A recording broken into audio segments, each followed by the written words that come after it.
പ്രേമനഗരം ബിനീഷ് പുതുപ്പണം.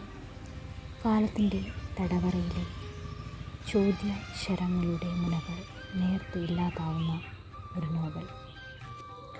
ഒരാൾ തന്നെ മറ്റൊരാളായി തീരുക, അതുതന്നെ മറ്റൊരു ലോകമായി പരിണമിക്കുക. രതി മറന്ന ധൃതി അസ്തമിച്ച സ്നേഹം. രതിയും സ്നേഹവും ഉൾച്ചേർന്നൊരു സ്നേഹത്തിൽ നിന്ന് രതിയിലേക്കെത്തുമ്പോൾ അതിനിടയിലെ വിടവ് നേർത്ത് ഇല്ലാതാവുന്നു. സ്ത്രീ സ്നേഹിക്കപ്പെടുമ്പോൾ പ്രപഞ്ചം തന്നെ അലൗകികമായ ആനന്ദത്തിൽ ലയിക്കുന്നു. ഇനിയൊരിക്കലും ഒരു ഋതു പിറക്കുകയില്ലതുപോലെ നാം പരസ്പരം തൊട്ട മാത്രയിൽ പൂത്തുലഞ്ഞ പ്രപഞ്ചമെന്നപ്പോൾ.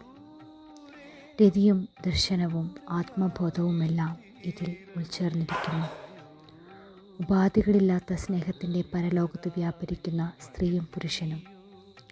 ശരീരത്തിനതീതമായ ആത്മരതിയിൽ ഉന്മത്തരായ രണ്ടുപേർ ഇവിടെ പുനർജനിക്കുന്നു.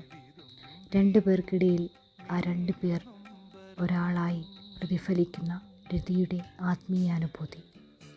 ജീവിതത്തിൻ്റെ പ്രഹരങ്ങളിൽപ്പെട്ട് ഒരുവൾ ശാന്തതയുടെ ഒറ്റയടി പാതകൾ കണ്ടെത്തുന്നു.